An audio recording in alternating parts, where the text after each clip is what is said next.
take a walk with me, not like you used to do. Do something different and put yourself in other people's shoes. Open up your mind and open up your eyes and change your direction, change your perspective. Welcome into Other People's Shoes. As you know, I am your host, Neil Matthews. Thank you so much for joining me today. Super excited about our guest. Now, let me set the stage for you, if you will. We're always on the hunt. You guys know this. We're always on the search for our next guest. And so I reach out through social media and things of that nature, looking for guests. And lo and behold, I find a guest, which is great, right? You're excited about that. I'm excited about that because that's how the show happens. A little behind the scenes there. And so lo and behold, this guest that we have coming on today, I look at his mutual friends, and one of them is a good friend of ours, Eric Nevins. We love Eric around here, as you know. But another one of his mutual friends of ours is William Woody. Now, for those of you that don't know, you're like, so what? William Woody sounds like a Toy Story character or maybe an extra in Toy Story. Not quite. William Woody is actually my brother-in-law. How does this cat, or this human being, I call people cats from time to time, I don't know, because cats are peculiar, people are peculiar, maybe that's it. But anyway, lo and behold, this gentleman actually knows my brother-in-law. How weird is that? In cyberspace universe, little old my brother-in-law knows this guy that we're going to be talking to today. Help me welcome him in all the way from the great metropolis of Wilsonville, Oregon, or Oregon, as we say out here. Welcome in, Chad. Chad, how are you today? Hey, I'm great. Thanks for having me on. Absolutely. Now, what are the chances of that? I think it's pretty small because it wasn't like we connected through a channel that makes sense for us to have William as our mutual connection. And so I think it's really small. I'd put it less than 1% if I'm, given a number. Putting it as Carolina making the tournament and perhaps going to the Final Four, small of a percentage?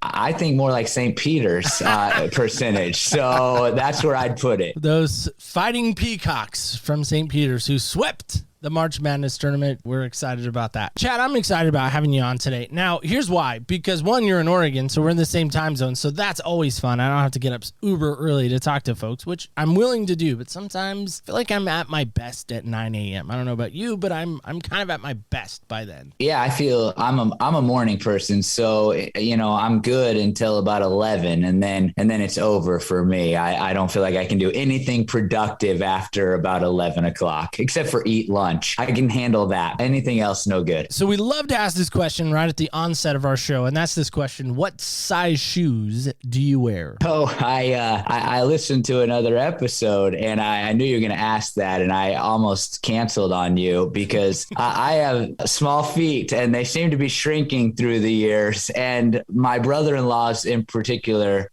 specifically, I guess I should say, they make fun of me all the time for my shoes. So I wear an 8.5. But I can now go to an 8 at times. And so, yeah, sometimes I'm like, at Goodwill and I'll see a pair of shoes and I'm like, hey, those are pretty nice. They look like they'd fit me. And then I realize that they're either women's or they're kids' shoes. Like it's like youth 10 or whatever. And I used to wear 9.5 and now I wear an 8.5 and even an 8, depending on the type of shoes. Sorry, I didn't know that was going to cause so much pain right at the onset. Wow. Okay. That's a shadow I've been living with for sure. Apparently. Yes. That is a huge shadow. We might need to talk about that a little further. Yeah. On that, is there a style or brand that you like maybe more than another? Because it seems like you'd have a plethora to choose from. Thank you for that. Here it goes. Yeah, I have found that you can get the discounts easier. 7.5 seems to really get you the discount, so I'm trying to work my way down to that size. No, I heard on your latest episode that you're a shoe guy, and I would call myself. I don't spend a lot of money on shoes, but I end up with a lot of shoes. It seems like I have a brother-in-law who passes them down, and so I have a wide range of shoes, but I wear a lot of Adidas shoes. I'm wearing Dames right now. I guess if I had one brand that kind of I wore consistently, it would be Adidas. Well, I just want you to know, I did look at a pair of Dames. What happened? They're the Slam feature shoes. I think they might be Dame 4s, maybe even Dame 6s. But they're light blue on one shoe and then like a highlighter green yellow on the other. And they're very mismatched color palette. Like almost halfway down the middle, there are these two colors kind of coming together kind of as one. I almost almost pulled the trigger on him. And I've also thought about buying some James Harden shoes. So as a sports fan, I'm kind of like you're either with me or you're against me. And so as a Trailblazers fan, people ask me like who I like outside of the Blazers, and nobody. I'm just wired like you're either on my team or you're not on my team. And so you wouldn't see me in a pair of James Hardens. I see some Derrick Roses like when I'm at the Adidas store, and no chance that I would ever wear them. So I'm not with you on the James Hardens. Well, I only because of the color. See, that's where the alliances kind of maybe drop off. Now, however, I will say this publicly. If Kyrie somehow ever signed with Jordan Brand, Kyrie Irving is who I'm referring to, there is no way on God's green earth I would ever wear anything Kyrie. So I can relate with you. Okay, good. My hatred low lies in Duke. So anything Duke related, not happening. I can get you on the Blazer thing. Okay, that's how I feel. What you feel about Duke, I just, if it's not my team, that's how I kind of feel about everybody else. So I've always been that way. I don't know why. It's not very pastoral of me, but it is how I'm wired. And so there will be no other shoe wearing. I did wear some Jordans as a kid, but everybody, if you could get them, you wore them for sure. And the Blazers could have had Jordan in all seriousness. That doesn't make it better though. That makes it worse. Should we talk about Sam Bowie for a minute? Okay, sorry, I digressed. But on that, I just got to ask you from a pastoral standpoint, because you do serve in a pastoral role. So help me with this. Is it okay to hate the devil? Wow, that's quite a question. Man alive, you jumped right in, didn't you? I would say that at the very least, it is okay to hate what the devil stands for, but I don't know that we can definitively answer that question in a great way. Can we hate the devil? I guess my gut instinct, I don't want quoted on this, but now it's going into the internet. I would say, no, we should not even hate the devil. He is the antithesis of what Christians should be about and who God is. But at the same time, we're called to love our enemies. And so I don't think we love him in a way where we embrace anything about him or what he stands for. But I do think that hatred is probably not the right way to go. That was very philosophical and very deep. And I really meant to be kind of silly, because those kids from Durham are the devil. Oh, I was like, wow, he really jumps in. I didn't even know we were talking about that. But you know what? That's okay, because you bring up a great point. Like, hate is such a strong thing. Can we stay away from it? Can we avoid it? Can we not embrace them? Sorry about that. I kind of took you on a road. I set you up for that one. That was my fault. All right, so let's get real serious now, though, because we have been in this series called The Shadow, and we're kind of towards the end. We can see the finish line. It's almost here. But before we finish up, I feel like we need to have a Northwest answer. I think so. We've had a lot of perspectives from all over the country, but I feel like we need a Northwest answer. And so here we go. Chad, your shadow moment has been what? About 6-7 years ago. I know that just because my daughter was born shortly after. I was having one of the most incredible prayer times of my life. And, as a pastor and even as a Christian, I would like to be able to say that every time I pray, it's this deeply spiritual experience. That's not the reality. Sometimes it's just, one of the to-do items for the day. And I pray and get on with it. But on that day, I was having a moment where I sensed the presence of God. God was with me in a unique way. And so I'm sitting there and I'm praying and feeling God. I know God's with me. The prayers are all good. It's positive. It's,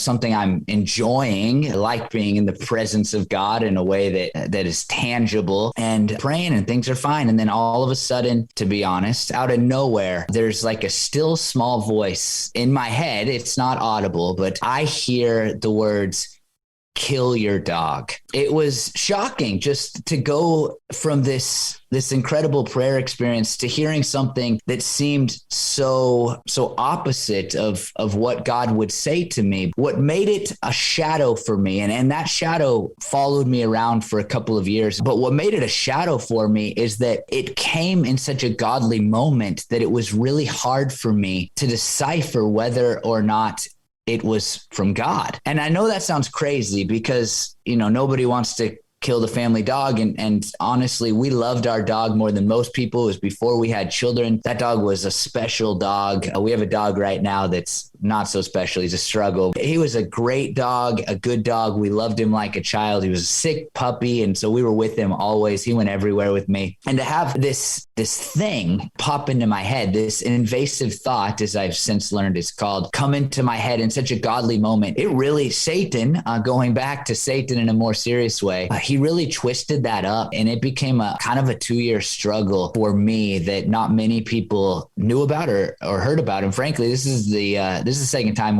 that I've actually ever talked about it in any public way. So that was my shadow that I dealt with. I just am still struggling with that. But in that moment, I love my dog dearly. There are moments I don't love my dog dearly when he's whining and wanting to go outside, or maybe he's thrown up something or defecated in the house or something, of that nature. For me, the thought of not even having my dog around is a weird thought for me. So help me understand that a little better, like your love affair with your dog, if that's cool. Man, Roy was his name. Roy was absolutely the best. Like I said, he was a sick puppy. And so he couldn't be left alone until he was too old not to have separation anxiety. He was so easy of a puppy. And because of that sickness, like he ended up, like I said, never being alone. And so as he got older, he would come with me everywhere. I was serving as a pastor. He'd come with me when I would go to meetings, as long as it wasn't too hot for him to stay in the car. We would take him if he could be inside of places with us. And we had a bond that was different. And I'm a dog guy by nature. I love my dog now, even though he's a difficult one. It was different with him. He was like our child. I'd go into Starbucks and he would just sit outside tied up to a chair, and he would just stare at me the whole time. Your dog loves you so much. And we felt the same about him. He slept on the bed with us every night near the end of his life, where even when he didn't want to come on the bed, we would call him up on the bed. And before, he had kind of snuck his way up there in the early days. And so, yeah, Roy, this is wild. Just threw away a stuffed animal of his just several months ago because it still smelled like him. And I know that sounds wildly crazy, but I had a special bond with Roy that I don't think I'll ever have with another dog. I'm going to walk very delicately here, but I think people are having a hard time maybe understanding, like, it's a dog. It's just an animal. It's not a person. It's not like a grandmother or a sister or your wife even, or your child. It's a dog. Why do you think that was so impactful for you? And maybe help us unpack that a little further, because again, it's your perspective. Whether it's a dog or a human, that connection is sometimes very much simpatico and very much in sync. Yeah, but it wasn't even, that it was a dog and how great Roy was, or our relationship. That wasn't important to this shadow that I carried around. It was more that coming out of this incredibly godly moment, I heard these evil words, but it was hard to decipher. I know that sounds crazy. And that's why I've been hesitant to talk about this through the years, because it sounds crazy. Trying to decipher, was that the voice of God or was that the voice of Satan? But I sure was in this godly moment when I heard it. And so what happened over time is that Satan preyed upon that. The shadow was Satan and his powers. And I'm not a guy that finds Satan under every rock, but him preying upon that in my mind. And it became this battle. And I wouldn't have entertained the thought if he would have said, kill a kid, that would have been so far out of anything. Kill your dog. It was like, why? And it became this wrestling match to the point where Satan would, in my mind, start to twist scriptures. I thought things like, well, if I don't do this, if it was from God, then will God send me to hell? And I know theologically, I'm a pastor. I've been a pastor for 17 years now, 7 years of higher education and Christian studies. I know the answers to these questions, but Satan was using this single thought that I think came from him, but he was twisting it up with scriptures like Abraham was willing to kill Isaac, but you're not willing to kill your dog. Do you really even love God? And so there became this battle in my mind, but I questioned if I was going to heaven, because it was like, did God tell me that? And if God told me that, then maybe I'm not as faithful or as committed to him as I thought I was, because I'm unwilling to do this. And if I do it, then I know I'm going to prison. Where did this come from? Why did it pop into my head? It's not something I could have conjured up on my own. I don't think I have a mental illness, somebody who wants to kill a dog or feels good about killing a dog or anything like that. So it really got twisted up in me. And over time, it kind of grew in severity. So it wasn't specifically about the dog. It was more about who said it to me. How should I respond to that? Well, again, I think we could scratch out your dog. By the way, Amazing name on the dog. I love the name Roy. Thank you. That was one of the names we floated around when we got our dog. I wanted Lawson. I wanted Roy. We settled on Coda. Coda, C-O-T-A, just for the record, for spelling purposes. It's named after Ed Coda, who was an amazing point guard at Carolina. Had to get a Carolina reference in there. You could scratch out dog again. You could scratch out your dog's name, and you could put in whatever you want. Absolutely. And not even kill. It could be something far more minor. Go vandalize a building. If you heard that coming out of a godly prayer time where it was like, I'm in the presence of God, that's what it was. It was more about this evil thought coming out of a godly event in my life. Well, and I guess that's what I'm asking is what's the danger of that if you allow that thought to, one, take root in your heart, take root in your mind, and then maybe spread out throughout the rest of your body, your being, your existence? Kind of what happened in me. Not that I, again, ever wanted to kill my dog. The only other time I've talked about this was in a sermon, and that was actually very valuable for me to do personally, and I think helpful for other people. But they knew how much I loved that dog, right? And that they knew that I wasn't crazy, that I, didn't relish in the idea of death. In fact, I don't even kill spiders. I take them outside. And so like your audience doesn't know that about me, but I hope that as they picture me, they'll think this is not a guy who liked that. And Satan really did implant the idea within me because of that difficulty in just knowing it had come out of such a godly moment. Again, I know I sound like a broken record there, but having been in the presence of God and seeing no distinction between hearing that thought or having that thought come into my head, I think the danger is that, if you don't know what God's voice sounds like, then I think Satan can push people to do some really heinous, evil things. And so much of my story about coming out of the shadow is relying on understanding what God sounds like and coming to the realization that Satan can try to work at any moment, but we have to know the types of things that God will actually say to us. Well, I think that is the most powerful thing about the whole story for me when I'm hearing it, is this idea that, and listen, pastors are not exempt from this kind of persecution, if you will, this kind of attack. I think sometimes as I know as a disciple of Jesus, as a believer, I think sometimes pastors are like kind of superheroes, like, they're mild-mannered life, Clark Kent, and then Superman, Bruce Wayne, Batman. I know I'm using DC people. I know all the Marvel people are freaking out right now. Tony Stark, Iron Man. Okay, there we go. I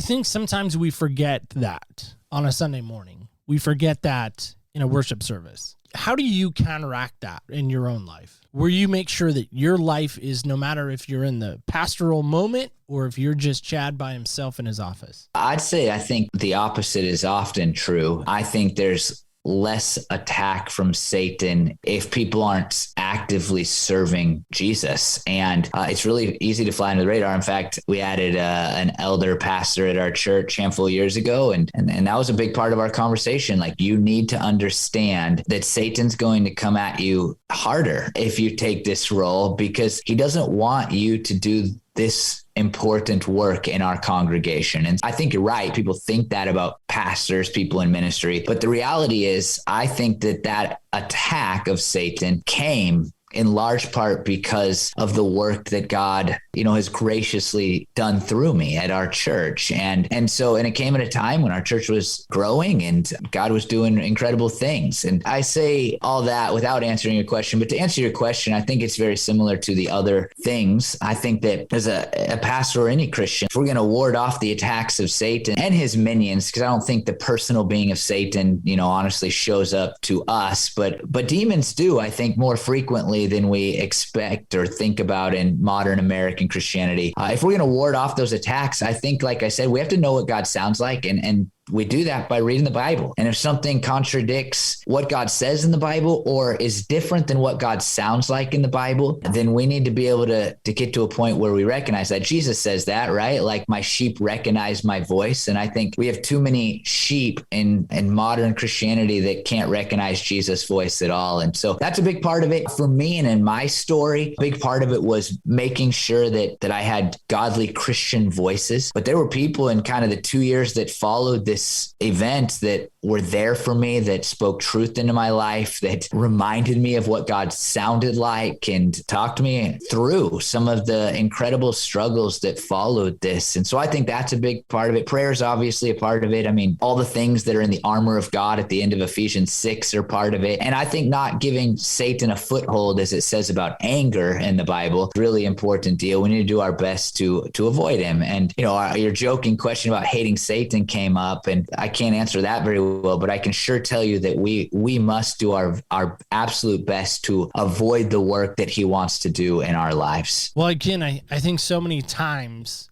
most people would say when they think about a voice coming into their head, they think most people are crazy in some respects, depending on who you talk to. But I know for me, and again, I can only speak for myself. I can't speak for you in this moment. There have been thoughts that have come into my head that I'm like, whoa, where did that come from? Whoa, that doesn't sound good at all. For me, when I hear people talk back about that experience that they've had, and they're like, that wasn't me. That wasn't who I am in my nature. And I loved what you said, going back to a little bit of what you said, is that we need to know the voice of God. Okay, so I'm going to ask, I know this is probably a deep question, but I think it needs to be asked. How do you know the voice of God? And it's not Chad's voice, it's not Satan's voice, but you truly know it's God's voice. How do you know that? That's a great question. And I'd first say I thought I was going crazy. That's why I was so reluctant to talk about it. I share most of my experiences. I'm pretty transparent in my ministry. I don't hold much back. Yet this was hard to talk about because I felt like I was going crazy. And I knew, you say, hey, I had this thought about killing my dog, even as I'm, talking to you here. And it's like, everybody's going to think I'm going crazy. Like that's how people are going to respond. I have since learned that as I say it out loud, that almost everybody has these experiences. Horrible, vile, evil thoughts intrude our minds, and often they come out of nowhere. And we do have to ask, where did that come from? And so to answer your question more specifically, I do think that the Bible is absolutely key. I know that sounds so cliche. Like if I was in a Sunday school class with 5-year-olds, they'd probably give you the same answer. Like, you got to read the Bible. We read the Bible for the wrong reasons. We read the Bible often just because somebody told us we should. And you see that in how people like, I want to read the Bible for 15 minutes or whatever. And I've made it a goal of my ministry to never tell people to read the Bible more. I just try to make people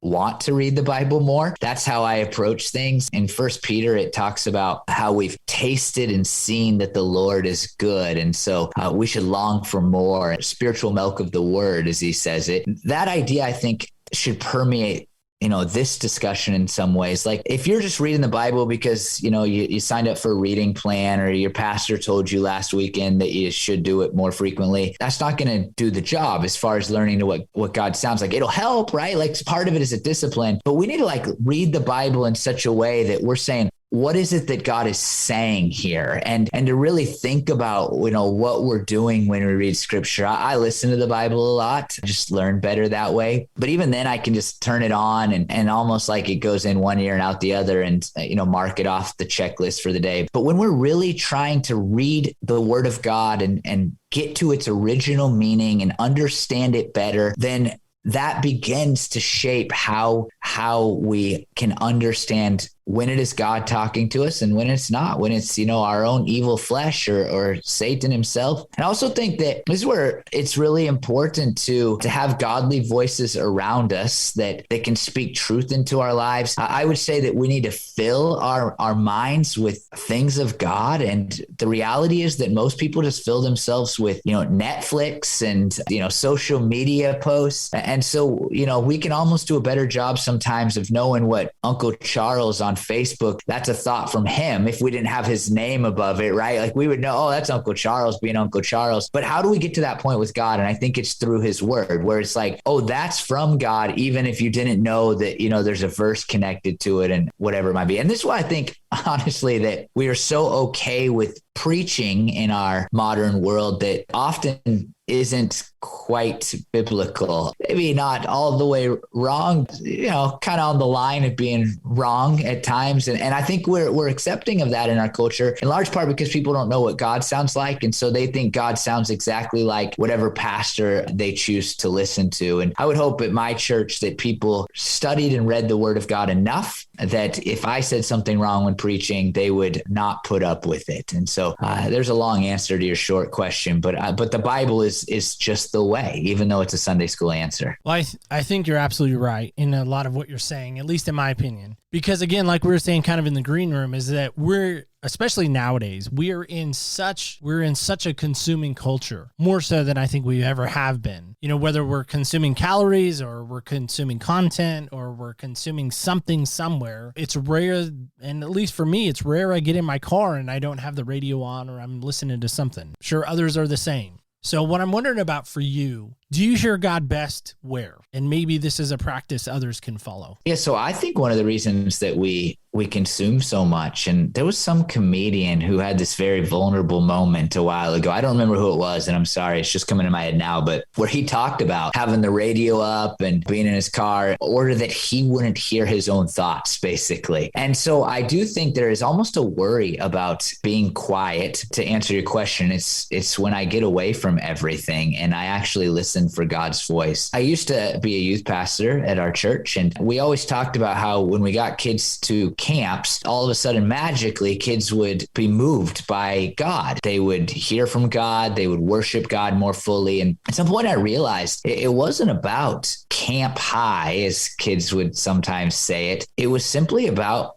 finding space to actually listen to God. Now, again, that can be a little scary because what if Satan, whispers in your ear something different than God? And that goes back to my last answer. I think we can actually hear from God by getting away. And so I actually just heard that there's a new book coming out. I have not read it, but somebody told me about it called Resilient Pastor, I think. And they found that one of the things that keeps pastors in ministry is that they find time to get away, to be with other pastors praying. And that's one of the things I've done well in my ministry is try to find those moments. I go to the Abbey in Mount Angel, which maybe you're familiar with because you're in our area, once a month with other pastors. And I just go and we spend a little bit of time praying together and then hours just being separate and spending time with God alone. And those moments are really important for me. And people talk about being in the mountains or whatever. I think it's when we give space to God. And I think that's why people hear from God at church, because they're given a little bit of space to God, but often they're still distracted from the days ahead and what's happened at home or all those things. And I think when we give space to listening to God, then we often hear from God, because it's not like God gets further or closer from us if we're Christians. He indwells us always. We just have to listen. All right. So I got to ask you about this quote. I'm not going to tell you who said it just yet. I just think it could be relevant to what we're talking about. Here is the key. You've got to send out your words in directions you want your life to go. You cannot talk defeat and expect to have victory. So, okay, gut reaction is it's a little self-helpy. And so my gut reaction is like, I want to disagree with it. I do think that there is an importance to our attitude. I balk at the idea that our attitude automatically changes our circumstances. And I think that's a far too communicated, especially from the pulpit, idea in kind of famous modern American Christianity. That said, I do believe that our attitude dictates how we respond to the circumstances that we face, and specifically the adversity that we face. And if we're constantly filling ourselves with negative thoughts, which I do not think is a Christian idea, despite what I just said, like in the book of Romans, it talks a lot about this, moving from life in Adam to life in Christ. It's a brand new life. And that life should be one that is filled, that is permeated by joy and peace and hope and love and confidence and what God is going to do. And I believe that if we're constantly sitting around and we're looking at our negative circumstances, then we're not going to respond to the adversity very well. I've been personally convicted recently. We were singing Oceans at our church, that song, and it says, I'll keep my eyes above the waves. And I think Christians far too often place their eyes, especially in the last couple of years, we place our eyes firmly on the waves versus putting our eyes above the waves and turning our eyes to the things of God. And often, going back and trying to connect the last two answers, we have a tendency to focus on the problems and not the God who can help us overcome the problems. And when we do that, we inevitably will make the problems worse, and we won't respond to the adversity very well. And so I don't know if I love the quote, but I try to make the most of it. I'm going to keep my eyes above those waves. What if I told you Joel Osteen said that? That I could have almost guessed. I laugh because to me, listen, I don't know him. I'm not one to sit in a seat of judgment over anyone, but I want to go back to what you're talking about, to the idea of who are we listening to? What voice are we listening to? And so for you, looking at your span of life, that spectrum that you've been on, whose voice has been the hardest to one, hear and two, listen to? Now, most would probably say God. Outside of God, maybe, who have been the voices that have been the hardest to hear and then to listen to? That's a hard question. The hardest voice to listen to is often the voice of critics for me. I don't deal with criticism a ton in my ministry. I'm thankful for that. Critics are hard to hear from. And oftentimes, I think we all know that, right? There's been times in life where critics weren't being critical. They were being loving. And so they were calling me out on things that they should be calling me out on. It is really hard to hear the truth in what somebody is saying when they're saying something negative. And so I think that's the hardest voice for me to hear. But often it's the most rewarding, and it's the one you value later. And I actually just a month or two ago, I went on an old friend's podcast, and he called me out at a sinful time for me in my life. He said, I don't think this is healthy behavior. And I didn't listen to him at all. And he ended up writing me a letter and said, hey, maybe you'll receive this better, because I wrote it down. And he was a degree in psychology, and I think that was one of his tricks. And so he wrote it down for me, and I didn't receive it at all. I didn't listen to it at all. It just made me mad. But man, looking back on that time, and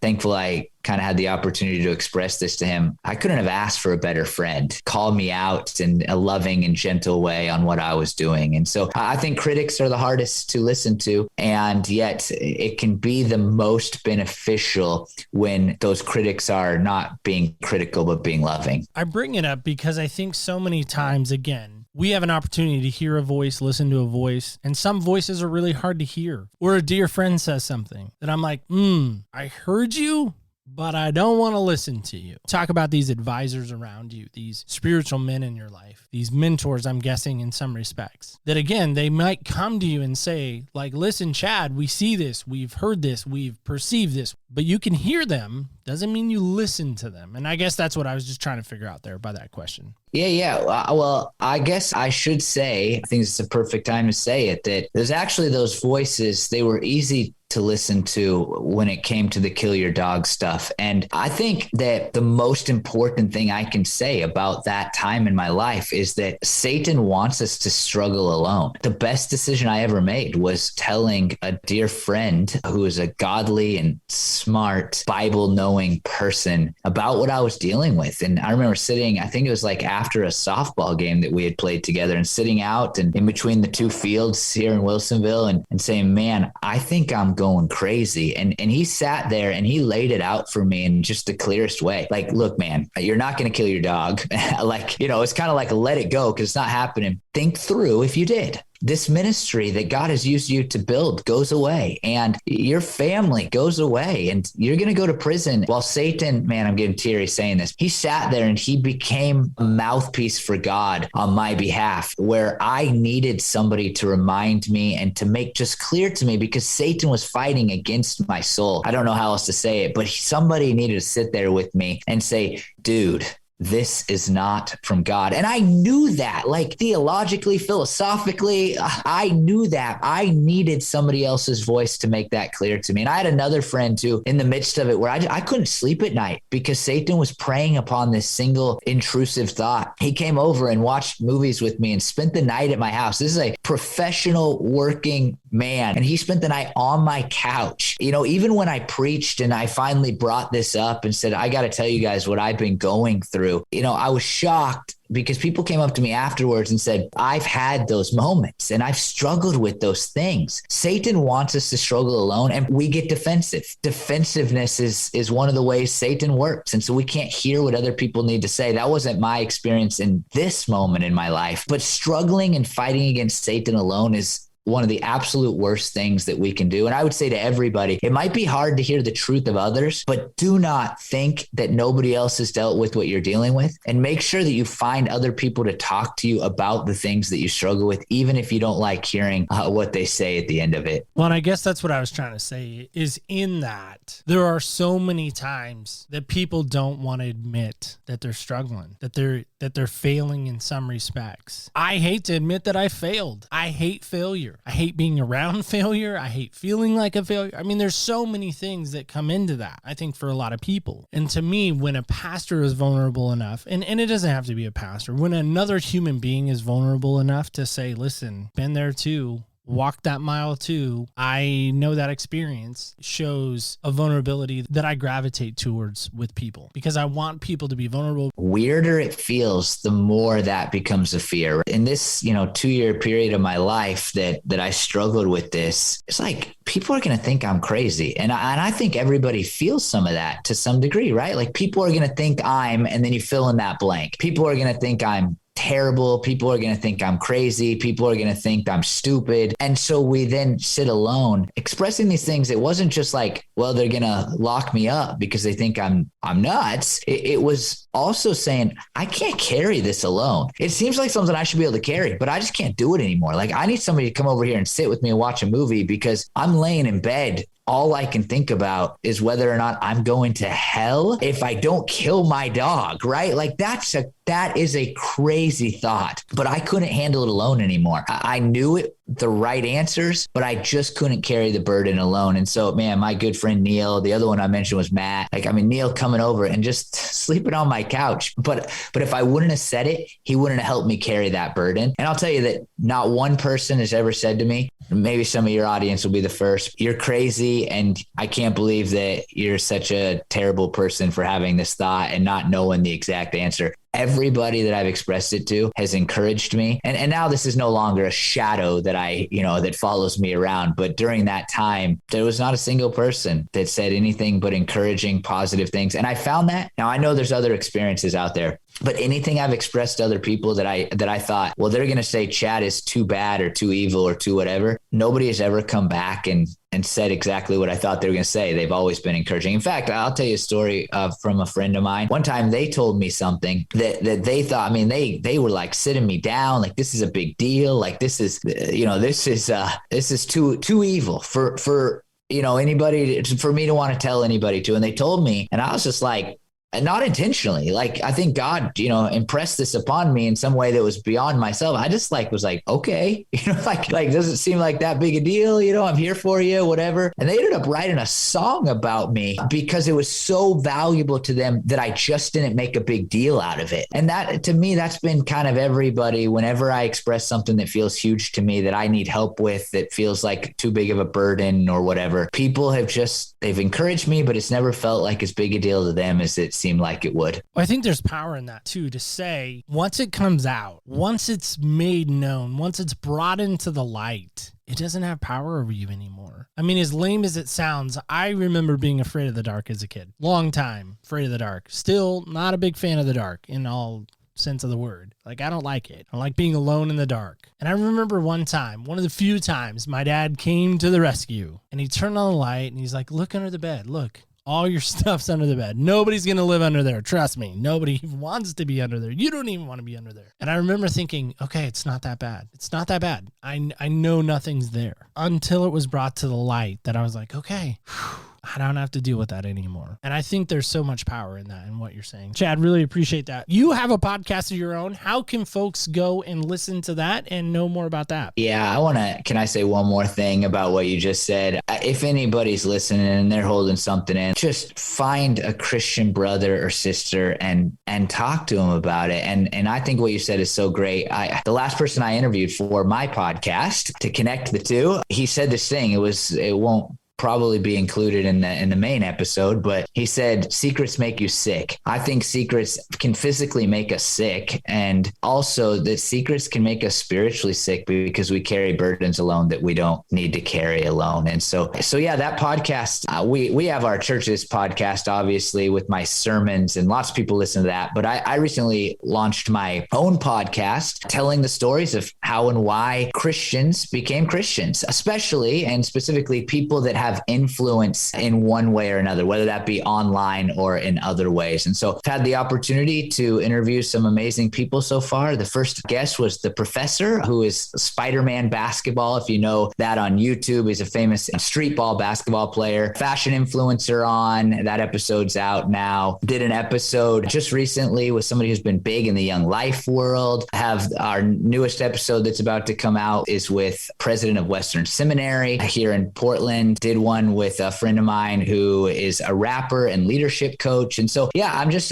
trying to capture the testimonies of people that have some level of influence. We do it in a pretty highly produced way. It's not just a conversation. We storytell and we put B-roll over the top, and kind of a fun project for me, an artistic outlet to tell those stories in a way that I hope captures some of the beauty of the story itself. That's awesome, man. Thank you so much for sharing those stories, because to me, I think there's nothing better than a great story. There's nothing better than, an individual having the ability to share the story that they maybe never had an opportunity to do that before. So that's what's so great about podcasting in my mind. One of the many things. I actually captured the first 2 episodes about 6 years ago, right before my children were born. And so the project got put on hold. I finally started to release them at the beginning of this year. And one of those people that's come out, Jake is his name, Jacob. And it's a great episode because we include his old rap music from his pre-Christian days. And it kind of tells the story by itself. He actually said, man, it was so good to listen to that because it reminded me how much I was on fire for Jesus. And he was a pretty new Christian at that time. And so it was actually encouraging to him to go back and listen to his own testimony all these years later when I finally started to do this show. And so all the other ones are newly recorded and putting those out on the first Tuesday of every month. Well, before we let you go, I feel like we need to play a game together, being that we're both sports nuts, or as my wife calls it, sports ball. I feel like it's only appropriate we play a game together, right?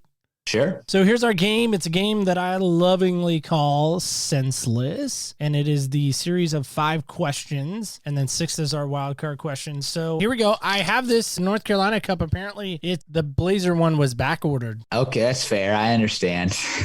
You do have Nasir Little, though. He played at Carolina. That's true, and we love Nasir. I mean, man, I don't know if he'll ever stay healthy. I hope so. I think that was his problem in Carolina. Yeah, I think so. He didn't play too many games for you guys. And then he was mad when he was healthy that he wasn't in there more. We're going to roll on your behalf. You're in Oregon, but just like 5 hours from me. I didn't want to drive in the car to have you roll. Yeah. Here we go.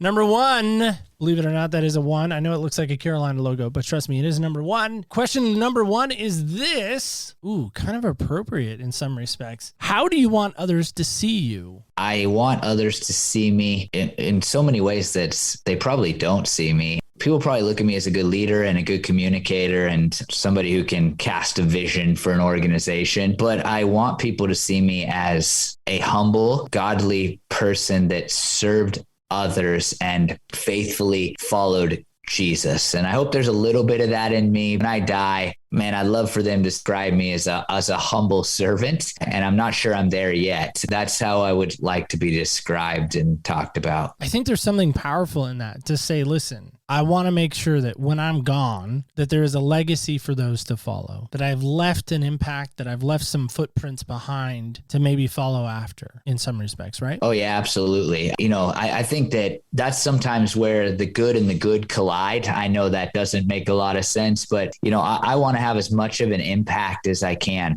And it's one of the reasons I'm willing to come on shows like this and use my voice to impact people, and always willing, if I think I add value to a podcast, to go on. That's why I preach. That's why I lead in the way that I do. I'm really driven to make an impact that lasts beyond me. But sometimes it feels like that goodness can contrast with my desire to be a humble servant. And so like, I got to be at a meeting that's going to move our church forward, or I could stop and I could help that person on the side of the road change their tire, And so I know that's I feel like this became too deep, more deep than you were looking for, but those are struggles as a pastor, like trying to find those lines where it's like, how do I help the organization and impact as many people as possible? And at the same time, love and serve individuals in a godly way that impacts them. I know that shouldn't be paradoxical, but oftentimes it feels that way as a servant of Jesus. No, I think you're right on with what you're saying. I do. I appreciate it. Thanks. Well, Chad, I really appreciate you coming by and sticking around. And, even with all my bad jokes, you hung in there. Oh, man, I'm really thankful to do this and to meet you, and appreciate the opportunity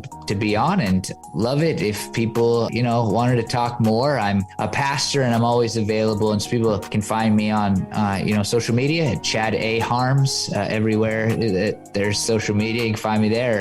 People can also contact me via email, chad@creekside.me, or just reach out if you have invasive thoughts and you've, struggled with it. Find I'm best helping people in the struggles that I've already struggled with, which is a lot of things. And so please don't hesitate to reach out if you're struggling along. If you just need a stranger to say, hey, I'm dealing with this too, because you think people are going to say you're crazy, I'm here if you need me. Well, guys and gals, kids and campers alike, that is the end. That is all. That is it for today. But don't go just yet, because I have a question for you before we get on out of here, and that's this question. What thought is continuing to play kind of on, you remember CDs? Yeah? Can we go back in time a moment? CDs where we'd put it on repeat? Nobody ever did that, I'm sure, right? You hit shuffle and you played the whole album. You never put the song on repeat and just sat around and listened to that, right? I was the only one that did that. Probably not. So what song, what phrase, what idea, what thought has been just on repeat in your head? And I'm not talking about that lyric that you just can't get out of your head. No. No, I think you know what I'm talking about. It's that one thought nobody knows about, You know what I'm talking about? That one that is constantly whispering into your ear, into your earbuds, into your thoughts, interrupting things. Yeah, that one. How brave would you be this week? How courageous would you be this week if you went, had coffee with somebody, maybe a cup of tea, and said, you know what, here it is. Here's that thought. I need to get it out. If you do that, I know that's going to take a lot of bravery for some of you. It's going to take a lot of courage for some of you. But let me give you the feather, as what happened in Dumbo. This feather, this olive branch, this ability to say, you know what, you can do it. You can fly free from this, and you don't need a mouse to help you. You actually don't even need a feather. You just need a really good friend and a place to confess and a place to get real. I'm going to challenge you on that this week. If you do that, let me know. I'd love to hear from you. opspodcast.com. That is a great place to let me know. You can leave a voicemail there. You can connect with us on our connections page. You can also let us know on social media, OPS Podcast Show, on our Instagram, Facebook, and Twitter. Let me know. I really would love to know if you did this. Found a friend, kind of let go of that secret, that invasive thought. I'd love to know it. And before I let you go, I got to remind you of this. Do not forget. Do not ever forget. Remember, when you walk in other people's shoes, you really do get a different perspective on life. Thank you so much for listening, and stay tuned till next week when we walk in other people's shoes.